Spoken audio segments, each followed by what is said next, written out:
Maarja kirik oli ikkagi esimene päris Eesti kogudus ja ka selles kirikus peeti esimese laulupeo üldproov, mis paneb ka eriti suure rõhuasetuse sellele kirikuhoonele.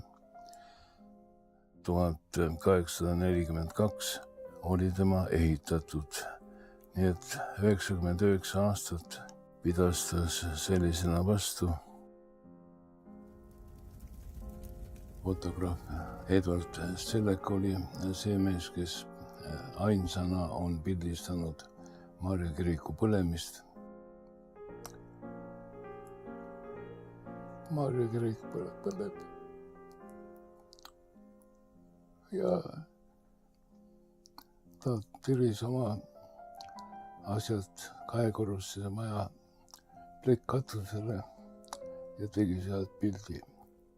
Nagu ta ise rääkis mulle, et kui hakkasid kuulid ja killud sagedamini plekkkatusesse tongima, siis ma võtsin oma fotoaparaadi selle jala ja tulin katuselt alla ja laskusin hoonesse.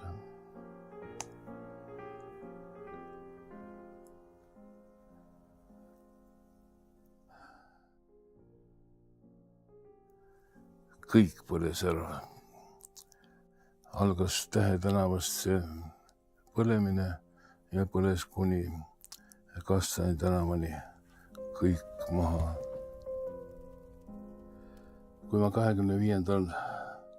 juulil olin 56. aastal saanud leeriõnnistuse ja Maarja koguduse täielikuks liikmeks, siis läksin ma tööle sinna samma lähedasse Pepleri tänav 4, kus on praegu Rahvaülikool ja kui ma aknast välja vaatasin selliselt, et pisut allapoole kummardasin, siis ma nägin üleval Maarja kiriku torni ja alates 1. septembrist ka selle torni lõhkujaid, kus oli 4 EPA tudengit, igaüks ühe nurga peal, kangid käes ja lõhkusid seda torni, lõhkusid seda mitu nädalat ja võib-olla isegi mitu kuud. Selle pildi pealt juba näeme, et Maarja kiriku torn on ühe korruse võrra madalamaks tehtud ja ümber käib ka üsna vilgas tegevus ja muudeti see kirikusaal võimlaks, EPA võimlaks.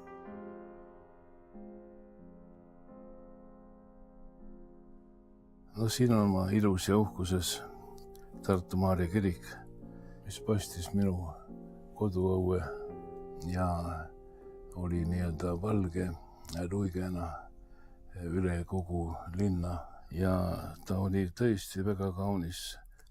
Nii et see on niisugune mälestus, mis on mällu sööbinud.